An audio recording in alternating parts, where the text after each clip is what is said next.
Estamos iniciando a sessão de trabalhos de sexta-feira do Centro Espírita Abel Sebastião de Almeida, dia 17 de maio de 2024, com os trabalhos sendo transmitidos pela Rádio Abel ou TV Abel. Uma vez que as atividades presenciais de sexta-feira foram temporariamente interrompidas.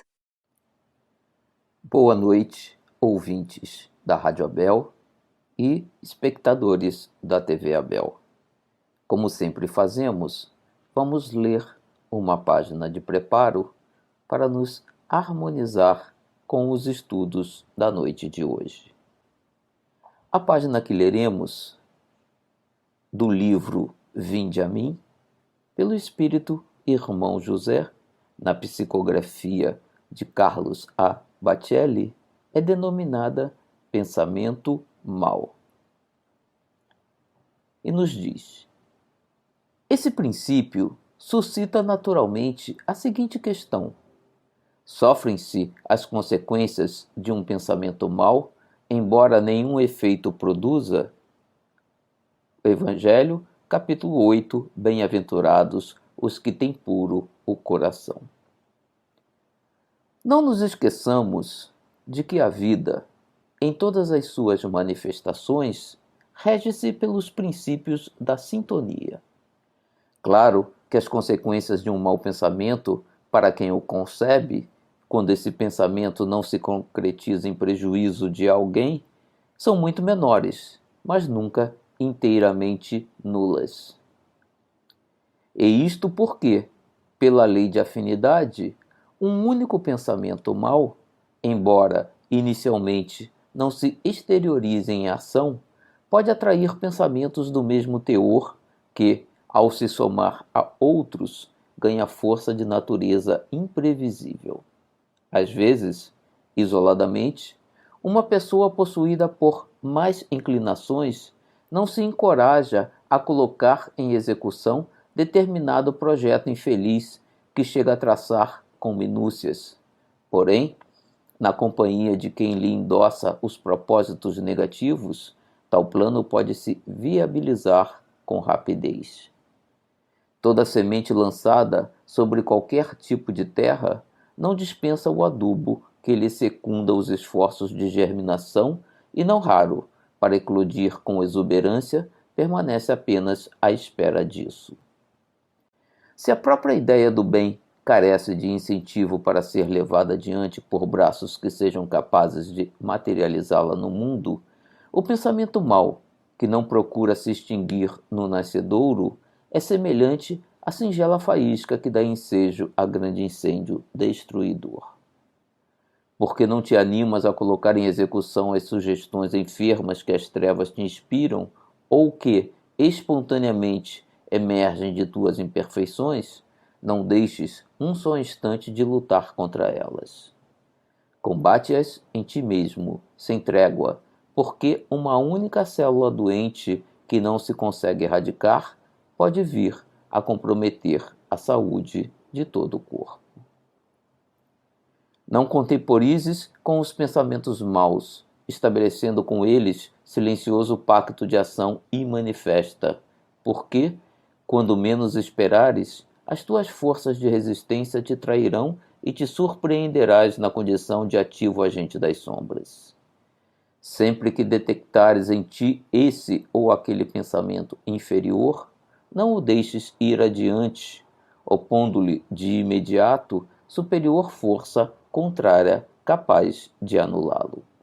A única força que, em qualidade e vigor, se mostra eficiente contra os maus pensamentos que te assaltam é a que se origina dos pensamentos bons que te colocam em sintonia com os pensamentos que vêm de Deus.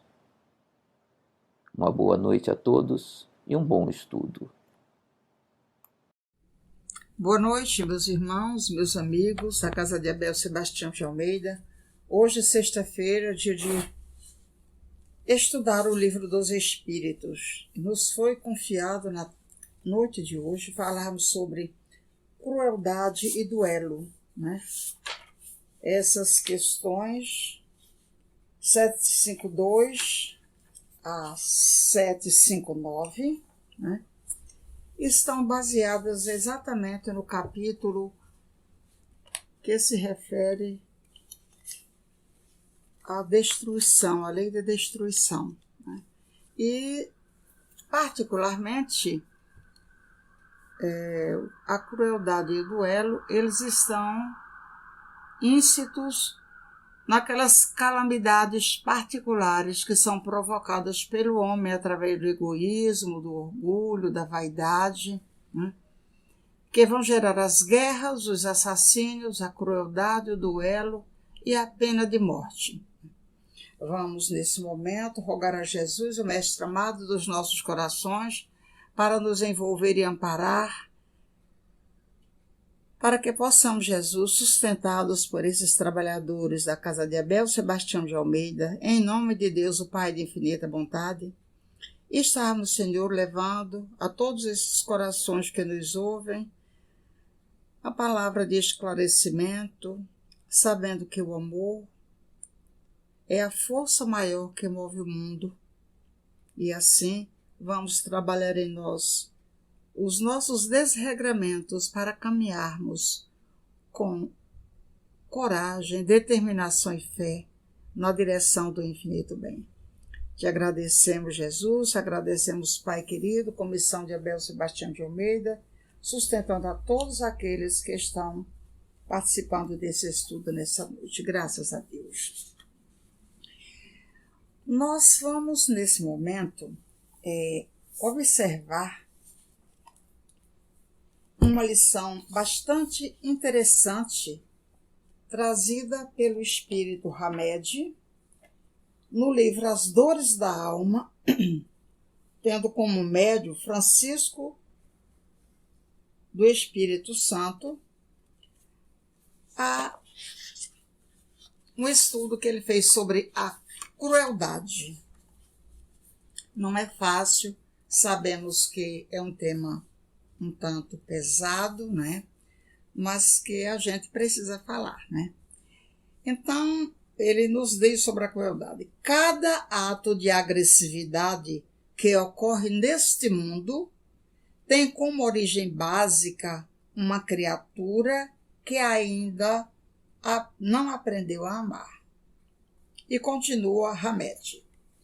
A crueldade como pena de morte já se achava estabelecida em quase todos os povos da antiguidade.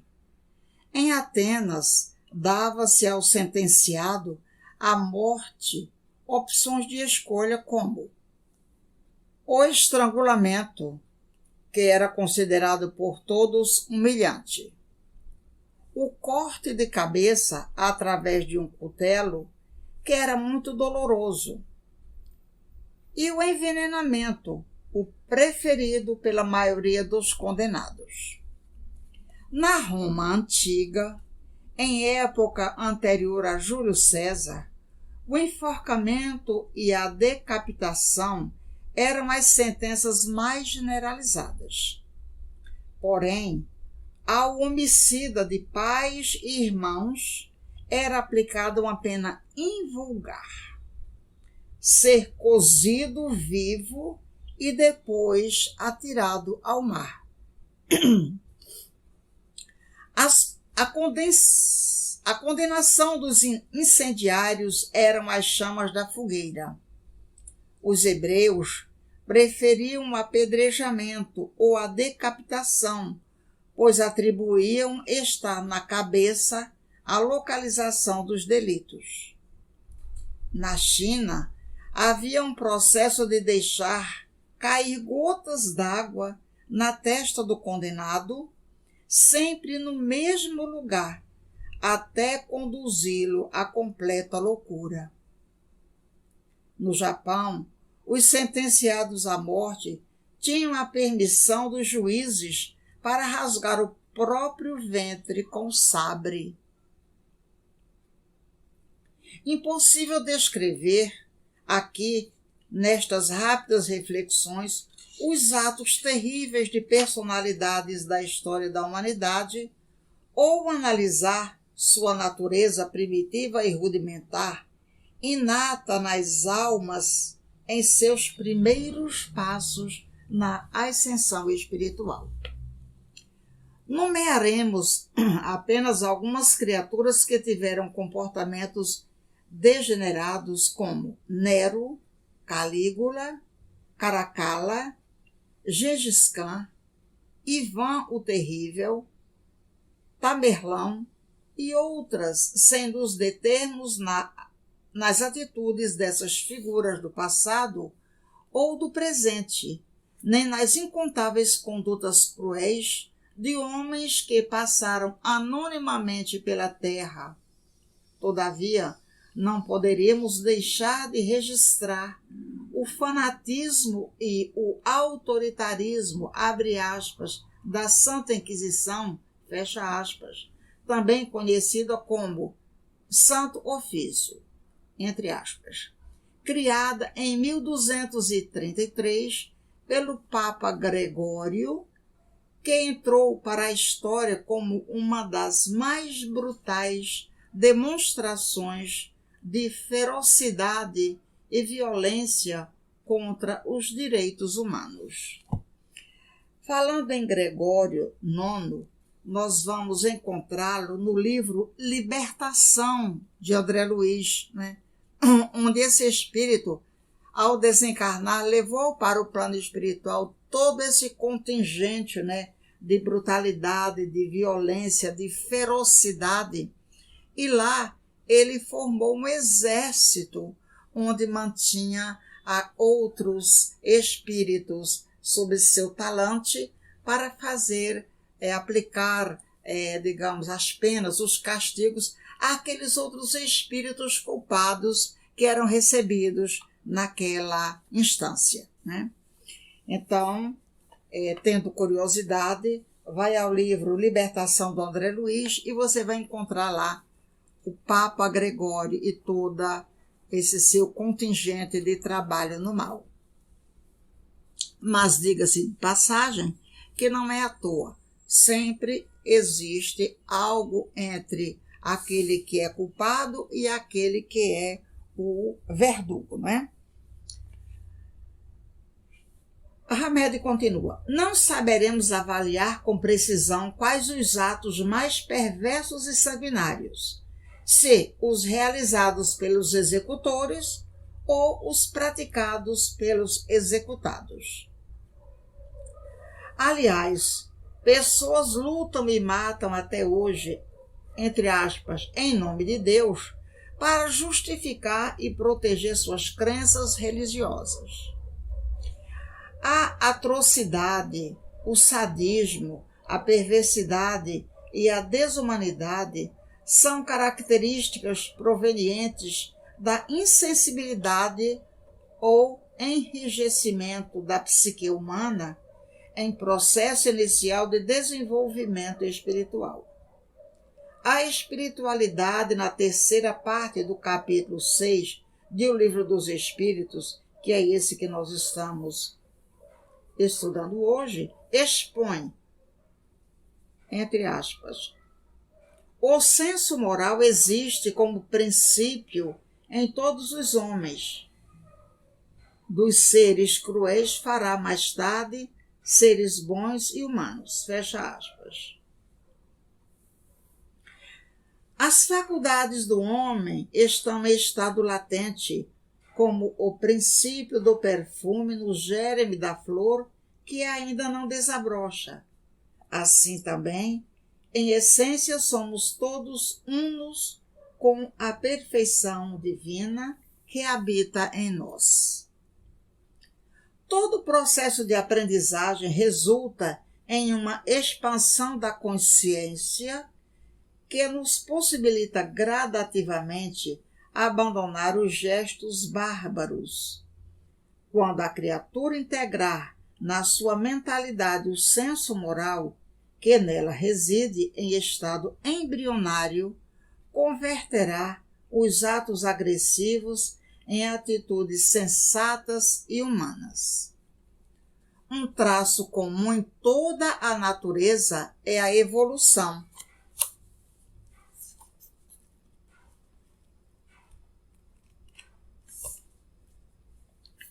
Evoluir é o grande objetivo da vida, pois quanto mais progredimos, mais resolveremos nossos problemas com harmonia e sensatez.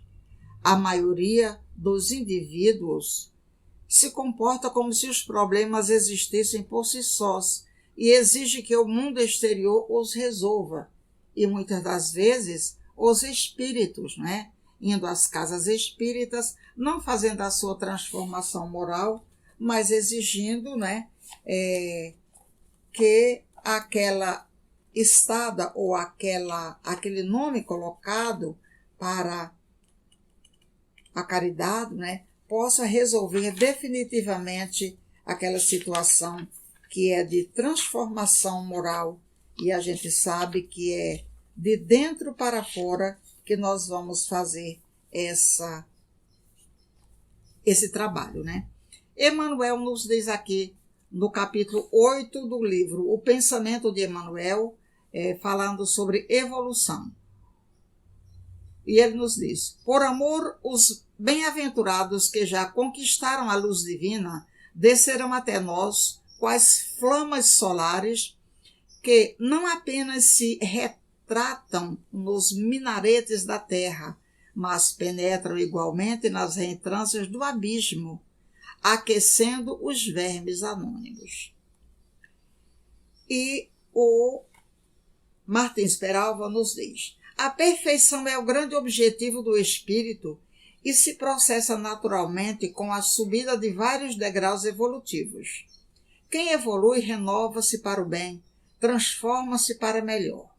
O processo evolutivo do ser humano, no plano físico e no plano espiritual, obedece, em tese, a 4 fatores essenciais, quais sejam: a. Compreensão da necessidade de mudar. B. Conjugação da boa vontade, do esforço e da perseverança. C. Firme deliberação de estabilizar a mudança. D. O propósito de não retroceder na atitude mental superior, a fim de que se verticalize em definitivo o processo de renovação. É claro que isso não se dá de um dia para o outro. Cada etapa leva e gasta um tempo que vai caber a cada um. Mas essa é a fórmula, entre aspas, para que a gente possa vencer as nossas iniquidades, Então, ele continua: enquanto o homem não compreender ele próprio e sentir a necessidade de mudar, não sairá das linhas horizontais da acomodação e das promessas. Fatores externos não o levaram a dar um passo. Amigos espirituais abnegados dão-lhe incessantes avisos concitando a melhoria. Companheiros da romagem terrena lhe estimularão o espírito através da palavra e do ensejo ao trabalho redentor. Circunstâncias mil se desenrolarão em torno dele em forma de abençoadas sugestões. O homem continuará olhando sem ver, escutando sem entender, cego e surdo às benditas induções para o trabalho, para o amor e a luz, justificando assim a palavra do Mestre: tendes olhos e não vedes, e tendo ouvidos não ouvis? É imprescindível que a luta, o sofrimento ou a assimilação da vida, da própria verdade, levem-no a sentir pela compreensão a necessidade de mudar. Será este, pois, o primeiro passo, o próprio homem querer mudar, trocar o que não serve pelo que serve, o que não convém pelo convém. O segundo fator, conjugação da boa vontade no sentido do esforço e perseverança. E logo depois vem a terceira etapa, que é a compreensão da necessidade de mudar. 3 fatores devem se conjugar. Um deles isoladamente não resolverá o problema. Devem coexistir para que se afirmem e concretizem os objetivos da renovação. Alcançada a segunda etapa, é necessário suba o homem o terceiro degrau através da firme deliberação de estabilizar a mudança. Então ele fala aqui sobre essas mudanças e ele diz o seguinte: eis algumas das dificuldades que surgem no caminho evolutivo depois da quarta mudança. Primeiro, reação dos antigos companheiros encarnados ou desencarnados que se convertem, via de regra, em ferrenhos adversários, sem que esses mesmos familiares percebam, porque talvez não compreendam isso, que quando alguém da sua família vai à casa espírita, né, vai de boa vontade, vai tirando as máscaras, vai querendo realmente fazer a sua mudança interior, sendo ajudado pela espiritualidade, ele também vai trazer para o seu lar os benefícios daquela mudança, né? E aqueles que estão no seu lar são os primeiros a se colocar como ferrenhos adversários. O item 2, ele diz: a dificuldade em liberar-se de hábitos secularmente cultivados ao longo de sucessivas reencarnações. Isso é, não é fácil mudar. Mudar dói, mudar exige esforço, boa vontade, compreensão, prece, ajuda da espiritualidade, né? E em a nossa própria conscientização de que necessita mudar. O 3, irresistível saudade da fantasia e da ilusão que lhe foram clima natural em diversos avatares. Isso é, lá no fundo dorme aquela ideia, né? Aquele velho ranço das vibrações que nós tanto utilizamos em momentos anteriores, né? Então, isso também vem essa lembrança, vem essa saudade. Isso também é complicado para a gente vencer, mas é necessário. E ele diz, em resumo, quanto maior a disposição de mudar, maior a luta interior e exterior, especialmente aquela que nos leva a repetir, como o apóstolo dos gentios: lembrai-vos, porém, dos dias anteriores, em que, depois de iluminados, sustentastes grande luta de sofrimento. Isso é, não é que a gente tenha vencido, digamos, aquelas nossas dores, os nossos desacertos. A gente tem que se manter vigilante, orai e vigiai, ou melhor, vigiai e orai, para não cairdes em tentação. Jesus disse isso, né? E aquele lá, mais na frente, ele diz: amigos espirituais em geral e em particular, entidades ligadas ao destino dessa ou daquela criatura, colaboram intensa e infatigavelmente em favor do seu progresso. Mas o êxito do amparo condiciona-se, no entanto, à vontade pessoal do assistido, esteja ele no plano físico ou no plano espiritual. Algumas vezes o tédio, seguido de desejo de orar e servir em nome da fraternidade, constitui auspicioso sintoma de transformação íntima, eis que, nos processos evolutivos humanos, as alterações da alma por substanciais diferem das mudanças exteriores, quase sempre convencionais. Anda mais um pouquinho e ele diz: a dor responde.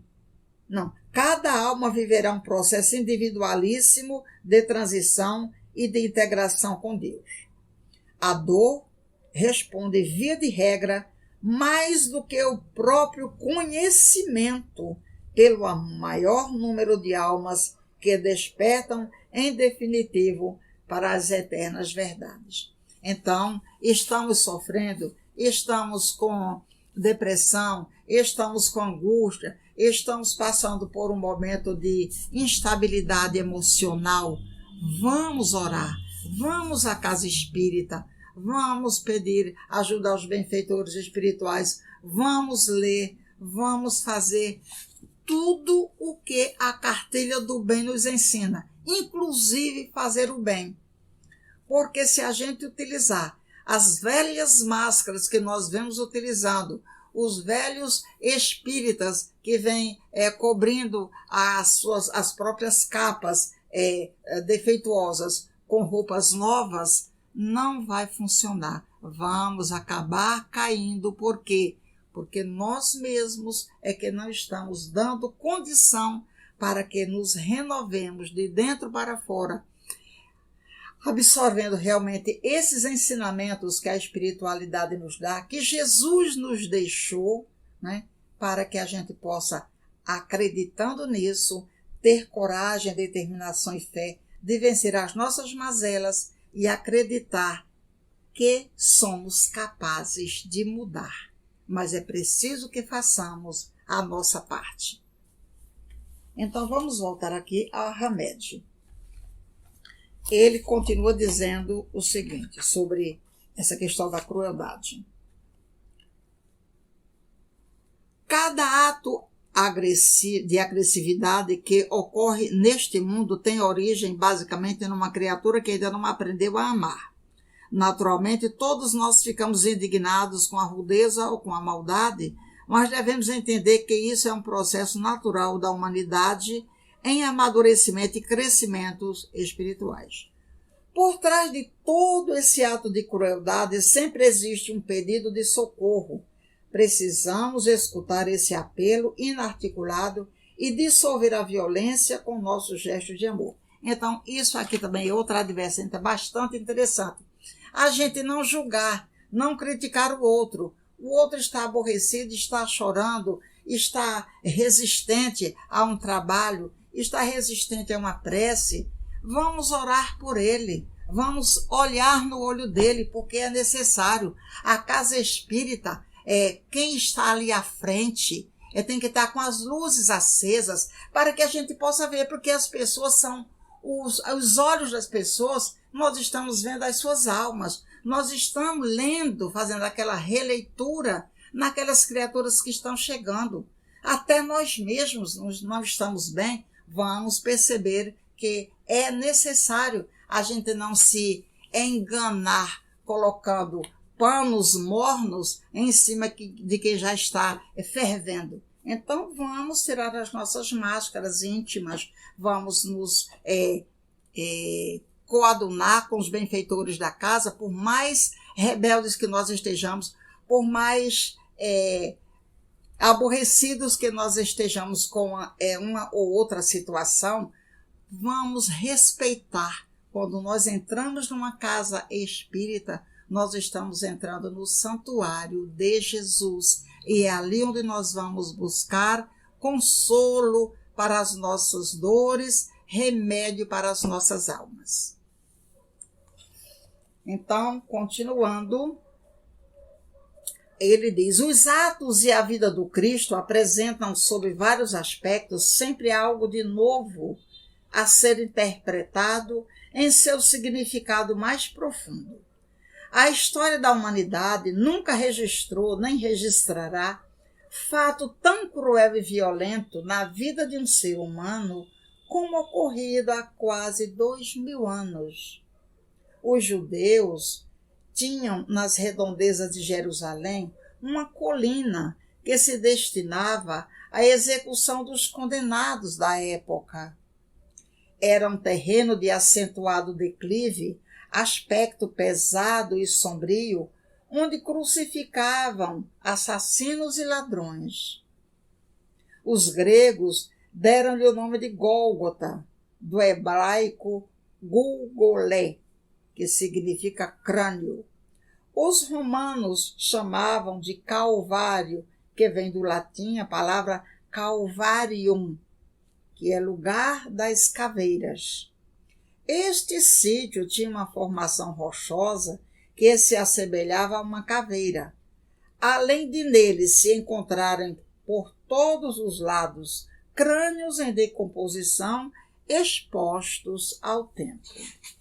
Nesse tétrico lugar, um ser extraordinário que queria simplesmente despertar nos homens, entre aspas, a sua dimensão esquecida, ou religar esse, entre aspas, elo perdido ao poder da vida, foi crucificado penosamente.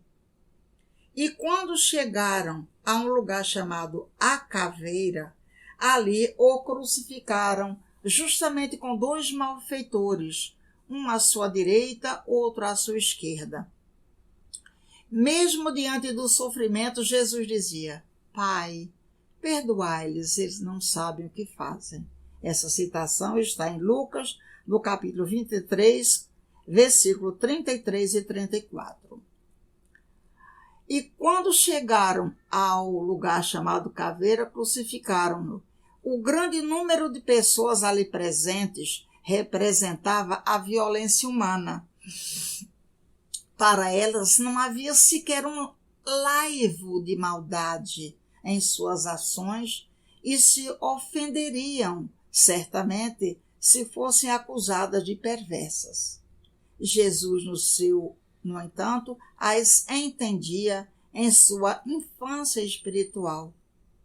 Todos nós, na atualidade, preocupados em saber como lidar com a violência que explode de tempos em tempos no seio da humanidade, devemos sempre fazer uma busca interior para compreender integralmente o significado majestoso dessa atitude de entendimento, perdão e amor que Jesus Cristo legou para toda a humanidade.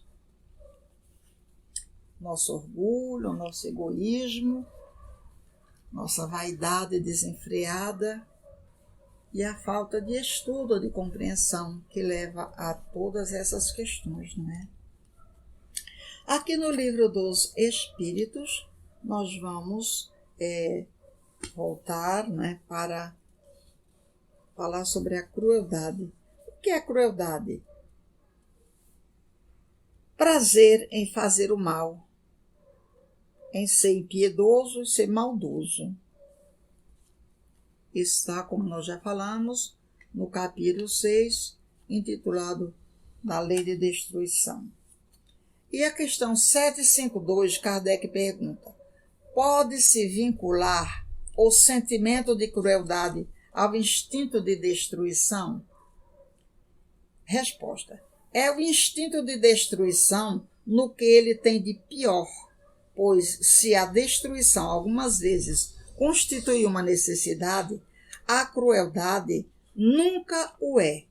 Ela é sempre resultado de uma natureza má.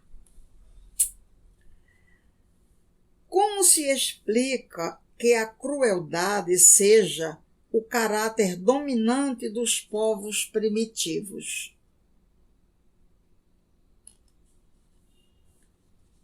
A resposta: nos povos primitivos, como tu os chamas, a matéria sobrepuja o espírito. Eles se entregam aos instintos animais e, como não têm outras necessidades além da vida do corpo, só pensam na conservação pessoal. E é isto o que os torna geralmente cruéis. Isso é o egoísmo, né? E, além disso, os povos cujo desenvolvimento é imperfeito ficam sob o domínio de espíritos igualmente imperfeitos que lhes são simpáticos, até que povos mais adiantados venham destruir ou enfraquecer essa influência. Como nos diz a espiritualidade, semelhante atrai semelhante. Então, para povos bárbaros, também espíritos que se coadunam, que se... como é que a gente vai dizer? Que se dão por satisfeitos porque são da mesma qualidade, os seus fluidos, né? Então, eles estão ali, um e outro se eclipsando. Só que esses espíritos estão desencarnados, influenciando aqueles que já são bárbaros a fazerem mais barbaridades, não é? Então ele pergunta: a crueldade não provém da ausência do senso moral? E a espiritualidade dá uma puxada aqui nessa questão de ausência, né? A resposta: diz que o senso moral não se acha desenvolvido Mas não digas que ele está ausente, pois ele existe como princípio de todos os homens. Este senso moral que mais tarde fará deles seres bons e humanos. Ele existe, portanto, no selvagem, mas ali está como princípio no perfume do germen da flor antes que ela desabroche. Uma colocação de Kardec. Ele diz: todas as faculdades existem no homem em estado rudimentar ou latente. Desenvolve-se conforme as circunstâncias que lhe sejam mais ou menos favoráveis. O desenvolvimento excessivo de umas detém ou neutraliza o desenvolvimento das outras. A sobreexcitação dos instintos materiais sufoca, por assim dizer, o senso moral, como o desenvolvimento do senso moral enfraquece pouco a pouco as faculdades puramente animais. Então, isso vem chamar a nossa atenção no seguinte sentido: se nós vamos dar ênfase à materialidade, nós vamos realmente estar atraindo para as nossas vidas espíritos, pessoas encarnadas e desencarnadas que também pensam daquela maneira. Mas ele também diz, existe um jeito de mudar isso. Como é que a gente vai fazer? A gente vai fazer essa mudança utilizando, além desse compêndio que é a doutrina espírita, essa beleza libertadora de todos nós, os ensinamentos que nós temos ali, além de aplicar esses ensinamentos a nós mesmos, em primeiro lugar, também aplicar ao outro fazendo bem, lendo bons livros, fazendo boas leituras. Nós temos livros tão maravilhosos que nos ajudam a fazer essa captação de energia, de conhecimento, para que a gente possa ter força para mudar. Lembra aqueles 4 passos iniciais? Todos nós erramos, todos nós estamos aqui no mundo de provas e expiações. Nós não podemos apontar o dedo para o outro.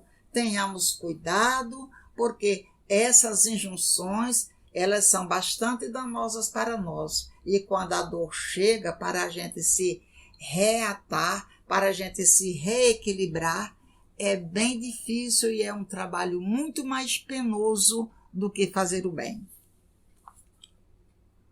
Kardec continua. Como se explica que no seio da civilização mais adiantada se encontram seres algumas vezes tão cruéis quanto os selvagens? Da mesma maneira de que uma árvore carregada de bons frutos encontram-se alguns defeituosos. São, se quiseres, selvagens que na civilização apenas possuem os trajes, quer dizer, a aparência, aquilo que nós devemos e começar a trocar, mostrar quem realmente nós somos. Não é que é morder, não, mas a gente tem que utilizar aquilo que a doutrina espírita nos dá. Senão a gente vai ficar aqueles espíritas mascarados, aqueles cristãos mascarados. E de máscara nós vemos usando há tanto tempo que a gente ainda sofre as injunções danosas por conta dessas nossas máscaras, dessas nossas mentiras, de não nos desnudarmos para nós mesmos. Não é que a gente tem que fazer um cartaz e dizer para o outro, eu estou assim, não. Mas a gente também não pode deixar de pedir o socorro à espiritualidade, não pode deixar de tomar o seu passe, a sua água fluidificada, né? Alguns até criticam que a água fluidificada, não sabem não é o simples simbolismo, mas o que essa água leva para nós, para a nossa alma, né? São células que são trocadas ali, transformadas em remedinho para cada uma daquelas criaturas que vão tomar aquele copinho d'água, né? Então, vamos acreditar, porque é a única coisa material que nós temos na casa espírita, né? A água fluidificada. Então, continuando aqui, a gente vai ver também que esses espíritos de ordem inferior e muito atrasados podem encarnar entre os homens adiantados na esperança de eles próprios progredirem. Porém, se a prova for muito pesada, a natureza primitiva predominará. Então, vamos tratá-los com tranquilidade, vamos tratá-los com respeito, vamos tratá-los com o melhor que a gente possa, mas mesmo sabendo que eles são rebeldes, né, mesmo que eles são cruéis, a gente tem que entender que o próprio Evangelho diz que entre famílias mais equilibradas, podem eles trazer espíritos muito perversos, muito necessitados de amor, de respeito, de compreensão, de instrução, naquele seio daquela família, para que eles possam aprender. E, por outro lado, esses espíritos também vão servir nessa família de prova, porque é bastante contundente, né? Porque um espírito rebelde numa casa onde todos já falam manso é bastante complicado. Mas é aí onde está a prova de fogo para que a gente possa passar e dizer, Senhor, eu venci, né? Então vamos percebendo que isso tem uma necessidade, né? A sociedade dos homens de bem será um dia expurgada de seres malfazejos? Diz o livro dos Espíritos que o mundo será expungido de todo mal quando os homens encarnados e desencarnados só fizerem o bem. Então, isso é verdade. Ele diz, a humanidade progride. Esses homens dominados pelos instintos do mal e que se encontram deslocados entre as pessoas de bem, desaparecerão pouco a pouco, como o mau grão se separa do bom, quando esse é peneirado, mas para renascer com outro envoltório e como terão mais experiência, compreenderão melhor o bem e o mal. Então, eles vão reencarnar como todos nós reencarnamos, mas já passaram pela prova daquela família, já passaram, já foram mais esclarecidos no plano espiritual, já vão voltar menos complicados, né? No livro do Céu e Inferno, conta a história do nome de um espírito bem, dos espíritos, no segundo capítulo, é um espírito bem complicado, como é o nome dele, é Castelgando, não sei, Caldernaurai, é um negócio assim. Então, ele foi chamado, ele era de uma, São Luís disse que ele era de uma ferocidade tão grande que ele só conseguiu trazer por conta da própria moralidade, mas que ele não iria escrever ali. E não respondeu a nenhuma pergunta, queria bater, quebrar, aquelas coisas todas. Então ele falou o seguinte, orem por ele um mês e depois vocês chamam-no de volta. Realmente na segunda vinda ele já estava menos complicado e foram chamando assim, fazendo caridade, perguntas e chegou um momento que ele já vinha de boa vontade. Depois ele já, claro, foi para a encarnação, né, para a reencarnação e veio muito mais tranquilo do que antes, como estava naquela época, né? Então, tens disso um exemplo nas plantas, assim, o que ele está falando aqui? Ele está dizendo que, e como terão uma experiência, compreenderão melhor o bem e o mal. Tens disso um exemplo nas plantas e nos animais, cuja arte de aperfeiçoar o homem tem encontrado neles desenvolvido qualidades novas. Isso é, ele está falando aqui das transformações até genéticas que se fazem, né? Nas plantas e nas animais, das enxertias, né? Então, o nosso espírito vai sofrendo enxertias, partículas boas vão sendo colocadas, e a partir do momento que quanto mais bem nós colocarmos na nossa alma, mais o mal será expungido. Pois bem, só após várias gerações é que o aperfeiçoamento se torna completo. É a imagem das diferenças existentes do homem. Agora nós vamos falar aqui sobre o duelo, né? O que é o duelo? Em sentido literal, o que é o duelo? O duelo é uma luta previamente ajustada entre duas pessoas em campo aberto, na presença de testemunhas com armas iguais, escolhidas pelo ofendido, que tem por objetivo o desagravo da honra de um dos combatentes. No item 2, o segundo conceito, em sentido figurado, o que é o duelo? É qualquer oposição conflituosa de ideias, de forças e de pessoas. E segue por aí, né?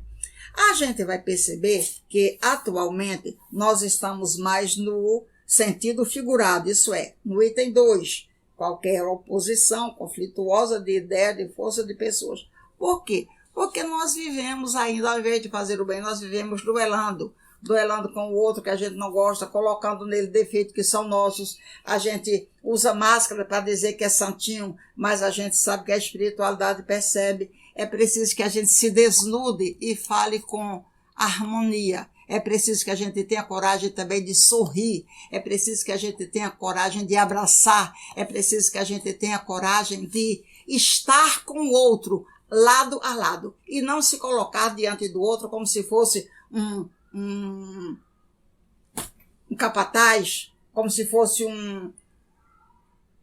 como é que a gente vai dizer? Um general, um militar, e nem todo militar. É preciso que a gente tenha leveza, não é pelo rigorismo das nossas palavras, do nosso jeito de ser, que a gente vai conquistar nem as pessoas, nem os encarnados, nem desencarnados. A gente tem que ter leveza, a gente tem que ter o sorriso no olhar, a gente tem que olhar para o outro, porque o outro expressa a sua alma através dos olhos, e a gente precisa olhar para eles, a gente precisa fazer aquela verificação. Quem é que está chegando à casa espírita? Como é que está chegando? Como é que alguém está chegando ao consultório? Como é que alguém está chegando à nossa vida, à nossa clínica, no ônibus? É preciso que a gente observe as pessoas. Afinal de contas, nós não somos meritórios a ponto de apenas fazer os apontamentos e a gente mesmo não se dá o trabalho de se mexer para dizer bom dia, como vai, tudo bem? É preciso que a gente tenha leveza. Sorria. Sorrir é bom. Movimenta mais músculo do que a própria cara Antônia, né? Então, vamos aqui continuar. No Evangelho segundo o Espiritismo, quem é o Espírita? No capítulo 12, Amai os vossos inimigos. Adolfo Bispo de Alger, em Marmande, no ano de 1861, ele nos diz, não vou ler tudo não, só um trecho. Há crime no homicídio em duelo. A vossa própria legislação o reconhece. Ninguém tem direito, em caso algum, de atentar contra a vida do seu semelhante. É um crime aos olhos de Deus, que vos traçou a linha de conduta que tendes de seguir. Nisso, mais do que em qualquer outra circunstância, sois juízes em causa própria. Lembrai-vos de que somente vos será perdoado conforme houverdes perdoado. Pelo perdão, vos acercais da divindade, pois a clemência é irmã do poder. Agora, atentemos para isso aqui. Enquanto na terra correr uma gota de sangue humano derramada pela mão dos homens, o verdadeiro reino de Deus ainda não será aí implantado. Reino de paz e de amor que há de banir para sempre do vosso planeta a animosidade, a discórdia, a guerra. Então, a palavra duelo somente existirá na vossa linguagem como longínqua e vaga recordação de um passado que se foi. Nenhum outro antagonismo existirá entre os homens a não ser a nobre rivalidade do bem. Beleza, né? Vamos agora às questões 757 a 759, com os adendos, que fala sobre o duelo. Kardec pergunta: o duelo pode ser considerado um caso de legítima defesa? Não, é um assassínio e um costume absurdo, digno dos bárbaros.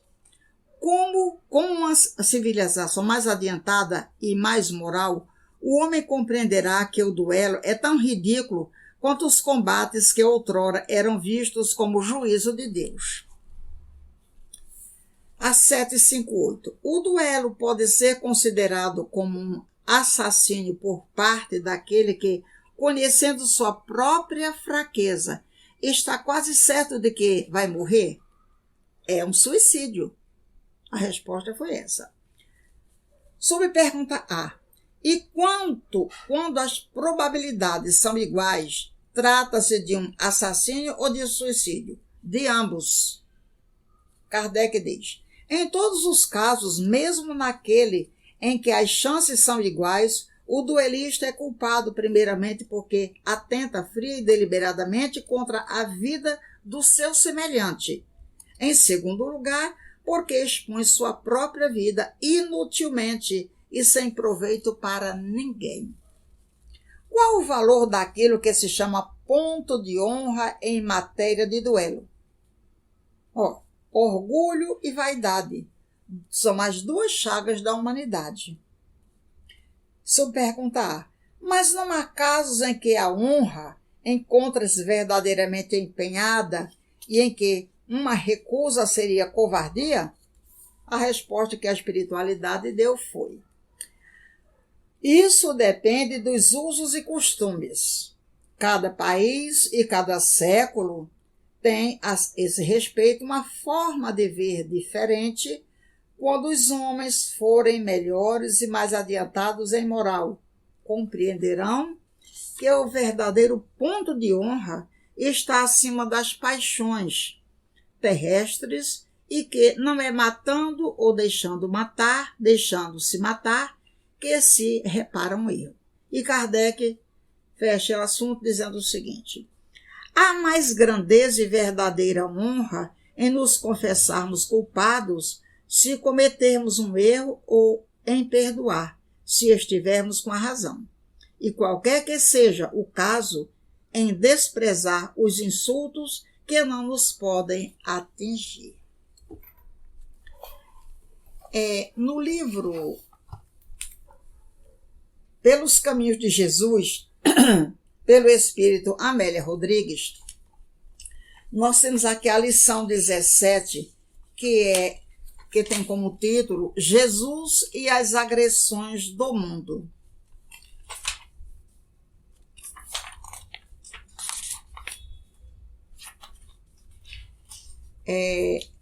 A figura de Jesus impressionava pelo porte e grandeza.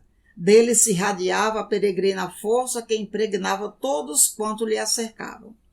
A sua presença infundia respeito e ternura, mesmo entre aqueles que, obstinados, se opunham aos seus ensinos revolucionários. Daqueles dias, a notícia da conversão da equivocada de Magdala corria de boca em boca e os comentários apaixonados descaracterizavam a ocorrência. Comentava-se com certa leviandade, senão com malícia, que ela se deixara arrebatar pela personalidade carismática do Nazareno.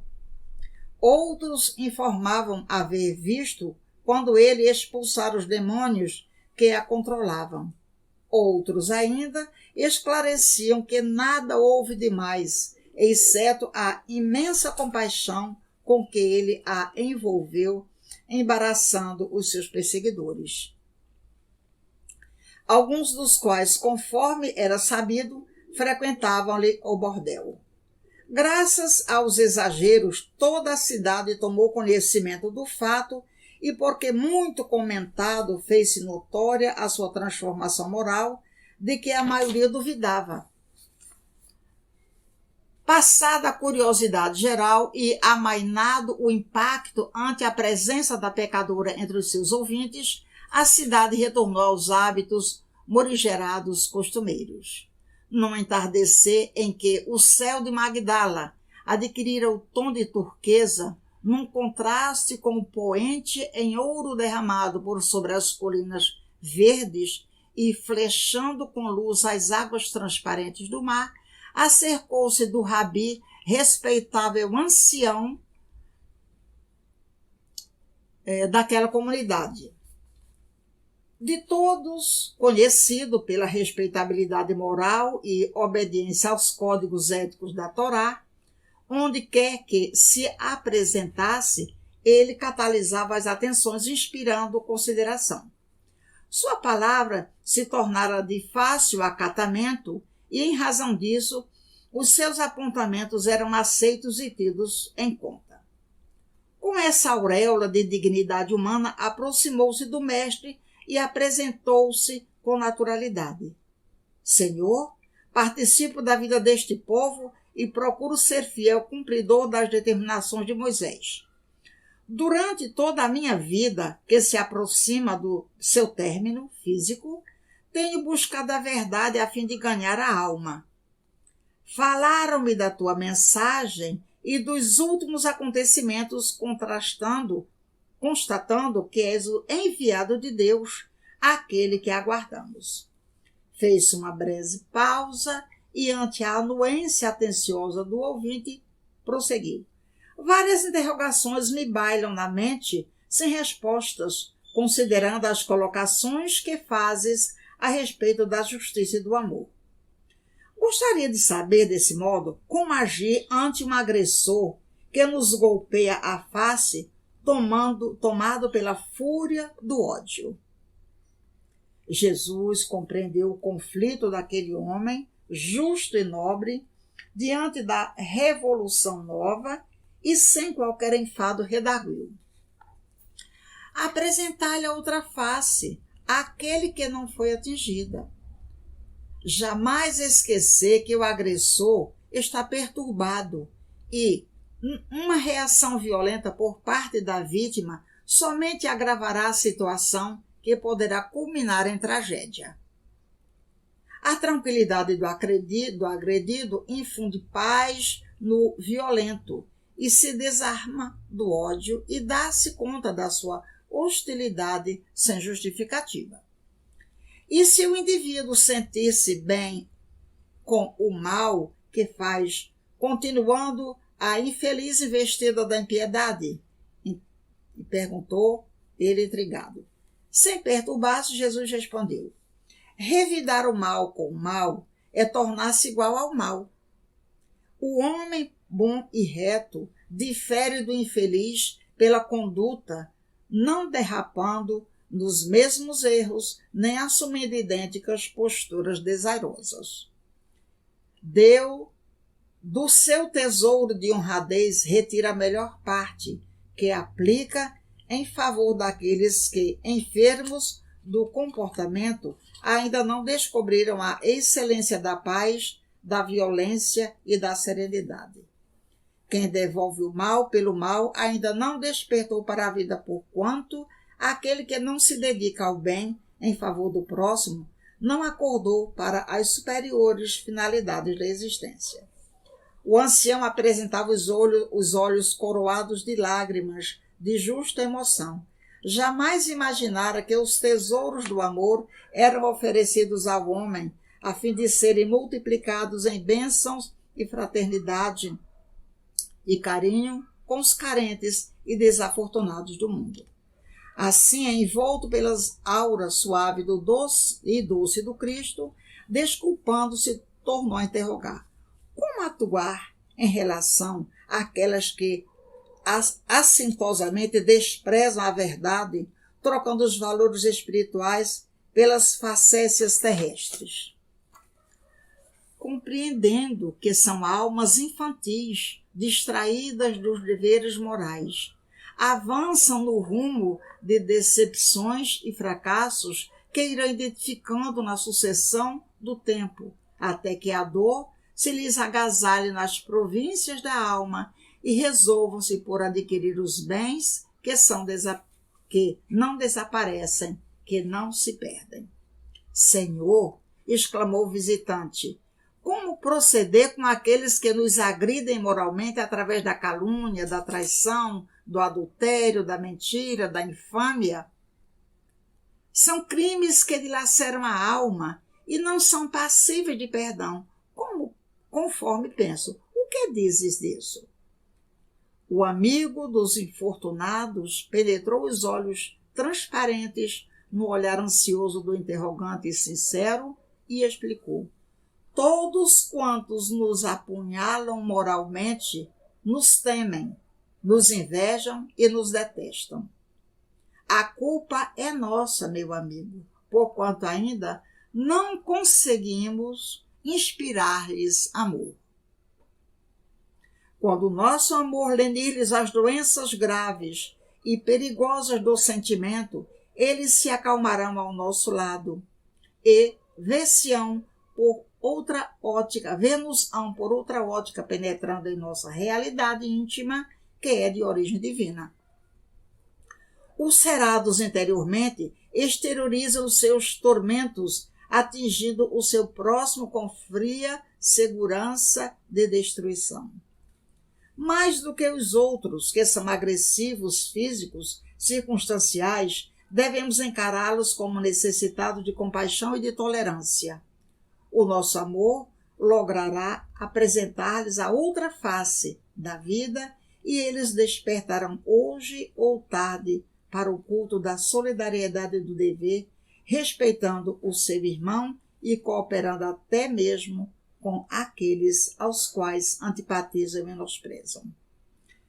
Estamos no mundo para que haja paz, saúde indispensáveis à felicidade. Não é fácil esta conduta, certamente eu o reconheço.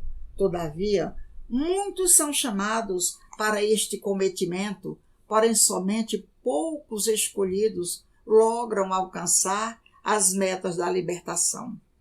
E fazendo um breve silêncio para que fosse aprendida a lição profunda, arrematou. Os histriões de todos os tempos zombarão destes ensinos, e os humoristas de todas as épocas provocaram sorrisos ante estas afirmações. Todavia, eles também são humanos e não marcharão indenes aos testemunhos, chegando o momento em que, equivocados, enfermos e esquecidos pelos seus adeptos e fãs, necessitarão da misericórdia e do apoio. Nessa hora estaremos vigilantes, distendendo-lhes socorro e ajuda que valorizarão.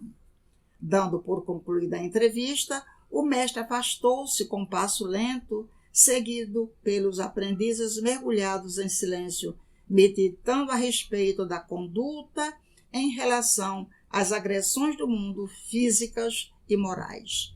Que Jesus nos envolva, nos harmonize e ampare, que tenhamos misericórdia por todos aqueles que sofrem a partir de nós mesmos. Oremos, meditemos, nos conheçamos e façamos a nossa íntima perescrutação para que possamos nos autoconhecer e nos bendizermos através do Evangelho de Jesus. Obrigada a todos, que Jesus envolva todos nós que estamos ouvindo em bênção de paz e luz em todos os corações. Graças a Deus.